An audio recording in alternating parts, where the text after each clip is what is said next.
Bonjour à tous. Geneviève nous a parlé de Marie. Marie qui reçoit cette promesse et cette demande en fait de Dieu d'abriter la gestation du Christ. Et je vais vous lire ce texte-là maintenant dans l'évangile de Luc, chapitre 1, des versets 26 à 38. Dieu envoya l'ange Gabriel dans une ville de Galilée, Nazareth, chez une jeune fille dont le fiancé s'appelait Joseph. Celui-ci était un descendant du roi David, et le nom de la jeune fille était Marie. L'ange entra chez elle et lui dit « Réjouis-toi, le Seigneur t'a accordé une grande faveur. Il est avec toi. » Marie fut très troublée par ces mots. Elle se demandait ce que signifiait cette salutation. Et l'ange lui dit alors « N'aie pas peur, Marie, car tu as la faveur de Dieu. Bientôt tu seras enceinte, et tu mettras au monde un fils que tu appelleras du nom de Jésus. Il sera grand, on l'appellera le Fils du Dieu Très-Haut. Le Seigneur Dieu fera de lui un roi, comme le fut David, son ancêtre, et il régnera pour toujours sur son peuple, et son règne n'aura pas de fin. » Marie dit à l'ange « Comment cela sera-t-il possible, puisque je suis vierge ?» L'ange lui répondit « L'Esprit Saint viendra sur toi, et la puissance du Dieu Très-Haut te couvrira comme d'une ombre. C'est pourquoi l'enfant qui va naître sera saint, on l'appellera Fils de Dieu. Et voici Élisabeth, ta parente, attend elle-même un fils, malgré son âge, et elle qu'on disait stérile est maintenant à son 6e mois, car rien n'est impossible à Dieu. Alors Marie dit, je suis la servante du Seigneur, que tout se passe pour moi selon ta parole. Et l'ange la quitta. Amen. Effectivement, Noël en mai, ça serait plutôt étonnant. On est bien d'accord. Mais qu'on vous parle de Noël aujourd'hui, un 15 décembre, il n'y a rien qui vous fait tomber de votre chaise, là. Comme l'a rappelé tout à l'heure Geneviève, messieurs Auchan, Carrefour et Leclerc vous rappellent depuis le début du mois de novembre qu'il faut dépenser de l'argent et que c'est la période de Noël et donc il faut absolument que vous veniez chez eux acheter des chocolats, acheter des cadeaux, acheter tout ce qui vous rendra peut-être heureux. En tout cas, qui les rendra eux heureux, ça, j'en doute pas. Vous avez vu les décorations dans les rues, vous avez vu les pyramides de chocolat à l'entrée des magasins. Vous avez entendu la musique qui est là tous les jours, à la radio, dans les magasins. Vous savez, c'est Noël, c'est le moment de parler de Noël. Vous n'êtes pas surpris que ce matin on vous parle de Noël. D'ailleurs, même on l'avait marqué sur les invitations, donc là on est cohérent, tout va bien, c'est tranquille, tout le chemin est bien balisé. On est bien content, c'est la tradition, c'est Noël aujourd'hui. Toutes les traditions ne sont pas mauvaises, toutes les habitudes ne sont pas mauvaises. Elles sont pour nous des chemins tracés, des choses qui nous rassurent, des marques de la tranquillité. Et l'être humain ne fait que ça, la plupart du temps, c'est essayer de s'ancrer dans des traditions, justement pour se rassurer. Mais voilà que pour Marie, il y a une tradition toute tracée qui va être mise en question. Parce que jusqu'à ce moment-là, jusqu'à l'entrée de l'ange chez elle, alors un ange qui probablement ressemble à un être humain, parce que Marie n'a pas l'air trop surprise non plus, il y avait eu de la lumière avec des ailes et des plumes, bon, peut-être qu'elle aurait été un peu plus choquée, qu'elle aurait posé d'autres questions que celles qu'elle a posées, donc visiblement, elle voit quelqu'un qui ressemble à un être humain, qui lui dit des trucs bizarres. Mais pour elle, jusqu'à ce moment-là, jusqu'à cette seconde-là, il y a une tradition qui est en route, et qui fait que sa vie est dans la tranquillité, elle sait à quoi s'attendre. Peut-être qu'elle et Joseph s'étaient déjà rencontrés, peut-être qu'ils ne s'étaient plus. En tout cas, leurs familles se sont accordées, eux, ils étaient d'accord aussi. Ils allaient se marier, ils étaient fiancés. Pour Marie, ses fiançailles, comme pour toute jeune fille, alors elle est plutôt jeune, hein, on imagine qu'elle a environ 16 ans. À cette époque-là, on fait un peu différemment de ce qu'on fait nous aujourd'hui. Pour elle, c'était l'assurance d'avoir un statut social, qu'elle serait normale au milieu des autres, que comme toutes les jeunes filles de son âge, elle allait avoir un mari, fonder une famille, comme ses parents avant elle, ses grands-parents avant elle, etc., etc. Et puis, L'inattendu fait irruption dans sa vie. L'inattendu avec ce messager qui lui dit « sois sans crainte ». Alors je ne sais pas vous, mais moi quand quelqu'un commence par me dire « sois sans crainte », je me dis quoi, il y a un truc inquiétant, je devrais m'inquiéter, pourquoi je devrais m'inquiéter? Pourquoi tu me dis « sois sans crainte » ? Sois sans crainte, il va t'arriver un truc incroyable, c'est que dans ta vie, de toi, va naître ce sauveur qu'on attend depuis si longtemps. Il faut bien s'imaginer, il faut bien comprendre que pour les Juifs à cette époque-là, ça fait 400 ans que Dieu n'a rien dit de plus. 400 ans que toutes les promesses qui leur ont été faites dans l'Ancien Testament, elles semblent en pause. Et ça fait plus de 600 ans que pour ce peuple, ils n'ont pas été libres. Ils ont eu quelques dizaines d'années de liberté avec beaucoup de guerres, mais sinon, ils ont toujours été sous tutelle. Et ils attendent un roi, ils attendent quelqu'un qui va venir les libérer. Et Marie, qu'est-ce qu'elle dit? Elle dit, alors, tu me dis que moi, de moi va naître ce gars-là. Qu'est-ce que Marie dit? Elle dit, ben, oh, attends, je suis vierge, ça va pas arriver. Comment ça pourrait arriver? Mais, dans tout ça, derrière tout ça, les vraies questions que doivent se poser Marie, tout ce qui doit tourner dans sa tête pendant ce petit temps, comme si on faisait un petit arrêt sur image, qu'est-ce qui doit tourner dans sa tête à Marie? Qu'est-ce qui va se passer si elle est enceinte? Elle le sait bien, sa réputation est fichue. Elle le sait bien, ses fiançailles sont terminées. Probablement qu'elle aimait Joseph, que Joseph était un bon parti, hop, ça c'est terminé aussi. Tout ça, elle pense à ça. Elle se dit que si elle dit oui à l'ange là, maintenant, elle ne sait pas de quoi sera fait sa vie après. Tout est en balance. Et le monde entier est suspendu à ses lèvres, et quand nous lisons ce texte pour la première fois, si nous avons compris de quoi il s'agit, on se demande, mais qu'est-ce qu'elle va dire? Est-ce qu'elle va renoncer à l'attendu? Est-ce qu'elle va renoncer à la tranquillité? Est-ce qu'elle va laisser entrer dans sa vie cet inattendu? Est-ce qu'elle va renoncer au chemin tout tracé et tranquille? L'annonciation, on pourrait dire que la définition de l'annonciation, c'est l'irruption brutale d'un messager inquiétant dans la vie prévisible d'une jeune fiancée. Voilà ce que c'est l'annonciation. On en a fait un truc charmant et paisible et agréable. Mais il faut bien se dire que pour Marie, il n'y avait rien d'attendu dans tout ça.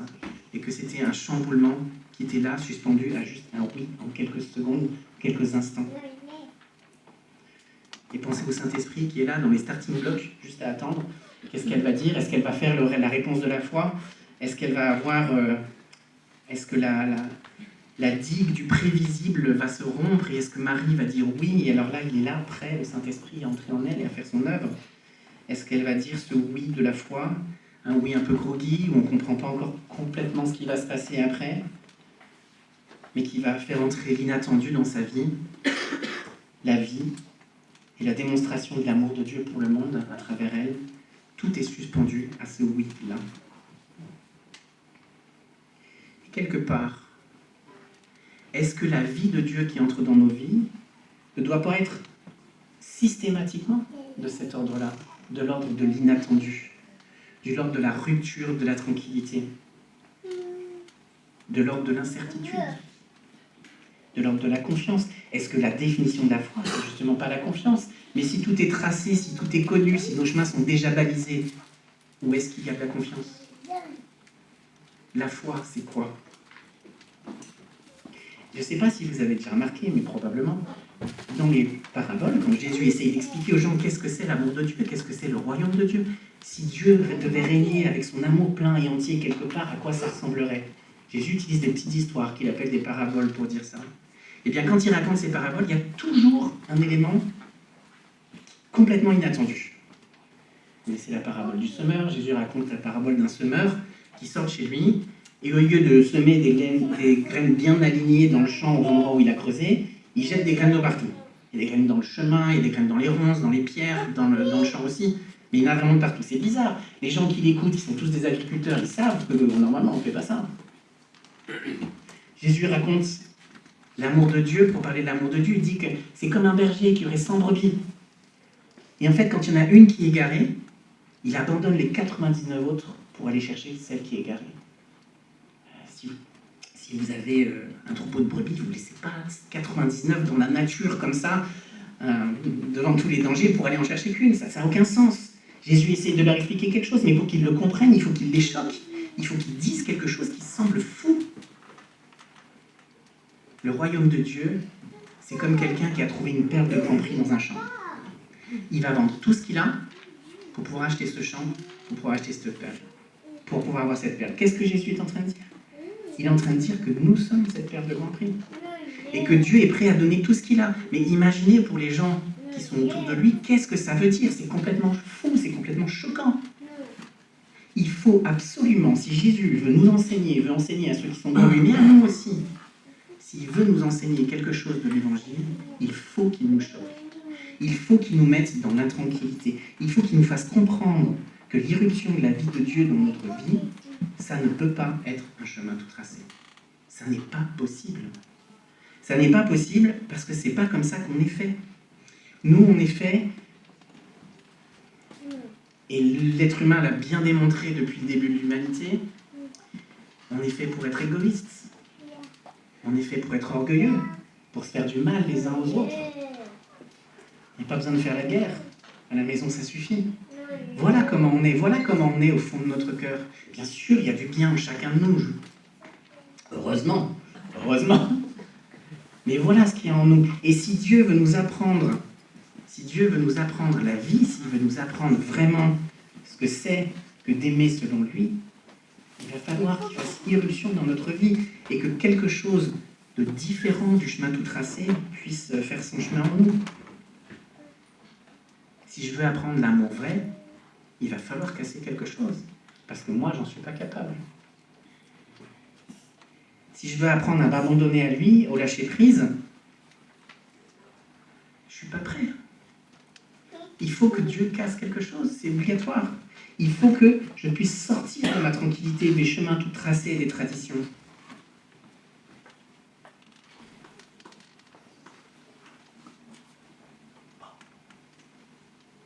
Je vais faire un petit aparté. Pour ceux qui viennent ici régulièrement. Les autres, vous pouvez écouter quand même. Mais je vais m'adresser à ceux qui viennent ici régulièrement. On croit toujours, et à tort, que parce qu'on vient à l'église régulièrement, on n'est plus malade de l'égoïsme, on n'est plus malade de l'orgueil. Mais en fait, si vous y réfléchissez 2 minutes, vous savez comme moi que c'est faux. Vous le savez comme moi. Et je ne suis pas meilleur que vous, je ne vais pas vous mentir. Je ne vais pas faire l'hypocrite. Je ne suis pas meilleur que vous, moi aussi je suis malade. On est tous des humains, comme ceux qui ne viennent pas là régulièrement ici et qui font semblant de ne pas écouter, mais qui écoutent ce que je suis en train de dire. On est tous des êtres humains, on est tous pareils, vraiment les mêmes. Et quand des fois, vous essayez de leur expliquer qu'en fait ils se sont trompés, et que s'ils veulent découvrir l'amour de Dieu, il faut qu'ils fassent comme ci, ou il faut qu'ils fassent comme ça. Peut-être vous êtes un peu orgueilleux, non? Ils vous diront peut-être tout à l'heure que Dieu est déjà en train de faire des trucs dans leur vie, et puis que vous les avez jamais écoutés. Vous n'avez jamais tendu l'oreille pour écouter ce qui se passe dans leur vie. Dans nos vies, on cherche toujours à s'installer dans les certitudes. Et nous qui venons régulièrement à l'église, on aime bien les certitudes. On aime bien se dire qu'à force, quand même, on est devenus des bons chrétiens et qu'on y arrive bien à appliquer l'évangile. Je sais comment faire. J'évite d'avoir l'air surpris. J'évite d'avoir à m'excuser. Je fais tout ce qu'il faut pour pas demander pardon, parce que si je demande pardon, c'est que j'ai fait une faute. Si j'ai fait une faute, est-ce que je suis un bon chrétien?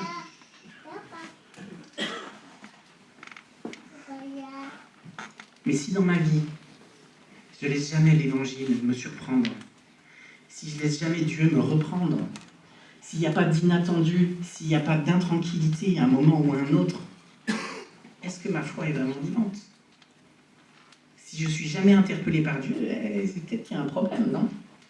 C'est peut-être que je me suis installé dans un truc qui est bien gentil, bien agréable, qui ressemble à la vie avec Dieu, mais si ça ne me chamboule pas, si ça ne me demande pas de changer, si ça ne me demande pas des fois de me mettre à genoux et dire « Ah, je ne suis pas meilleur que les autres », est-ce que vraiment c'est l'évangile?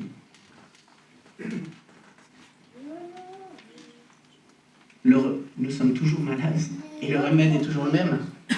Le remède est toujours le même, c'est à un moment ou à un autre accepter. Accepter qu'au-delà de nos certitudes, On a besoin, nous, chacun d'entre nous, on a besoin de venir devant Dieu et de dire, mes mains sont vides, et je ne sais pas, et j'ai besoin de toi. J'ai besoin de m'abandonner à cette incertitude, j'ai besoin de m'abandonner à cette intranquillité, parce que la vie de Dieu, pour nous, elle est intranquille. Quand Jésus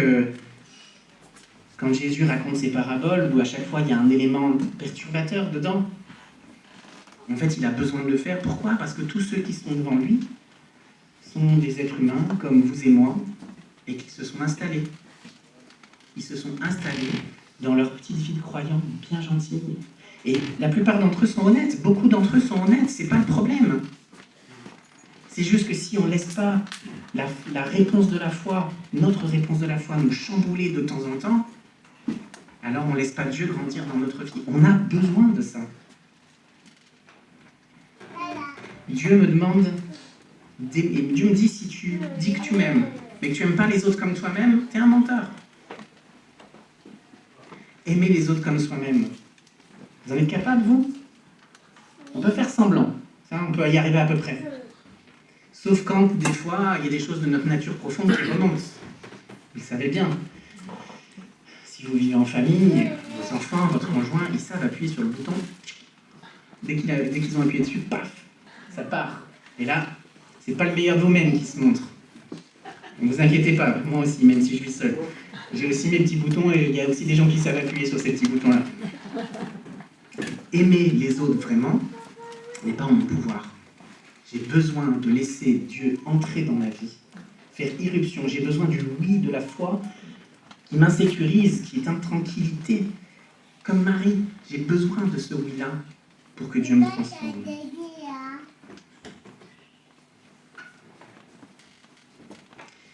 Alors maintenant, les autres, vous pouvez écouter de nouveau aussi. Est-ce qu'il m'arrive à moi ? Est-ce qu'il vous arrive à nous tous, puisque maintenant on sait qu'on est tous égaux ? Est-ce qu'il nous arrive de refuser, de sentir l'appel de la foi et d'y résister ? De dire, ah, c'est trop dangereux, c'est trop risqué, ça va me coûter trop d'énergie. De quoi je vais avoir l'air ? Est-ce que je ne vais pas avoir honte ? Est-ce que les autres... De quoi les autres vont penser ? Qu'est-ce qu'ils vont penser de moi si je dis ça, si je reconnais ça ? Si je la joue vraiment, si vraiment, en toute connaissance de cause devant Dieu, je reconnais ce que je suis. Qu'est-ce qui va se passer ? Est-ce que je suis prêt à prendre ce risque-là ? Mais si je ne prends pas ce risque-là, est-ce que je passe pas à côté de la vie de Dieu ? Est-ce que Dieu peut agir avec moi si je ne suis pas dans cette honnêteté-là, dans ce goût de la foi ?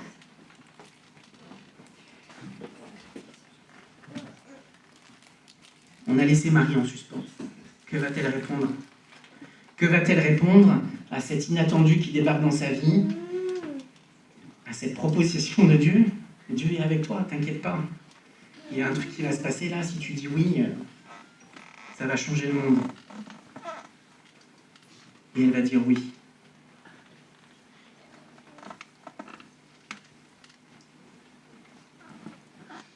Et on peut lui être reconnaissant.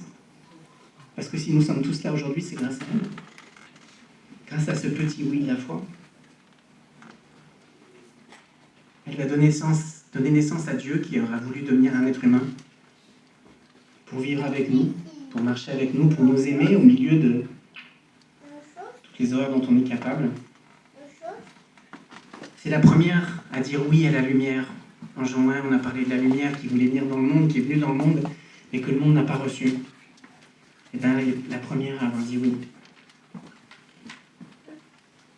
Et la lumière qui va éclairer le monde. Cette lumière qui est en tranquillité, qui demande notre lâcher-prise. Et jusqu'à aujourd'hui, c'est parce que Marie a dit oui que nous pouvons encore avoir cette proposition-là. Cette proposition de la part de Dieu. Est-ce que tu veux que j'entre dans ta vie ? Encore une fois, c'est pour nous tous. Il n'y en a pas un qui est meilleur qu'un autre. Et si aujourd'hui tu entends son appel, ne résiste pas. Ne résiste pas à l'intranquillité. Ne résiste pas à la lumière. Ok, tu sais pas ce qui va se passer. Mais franchement, ça vaut la peine. Pour toi, et aussi pour tous ceux qui t'entourent. Amen.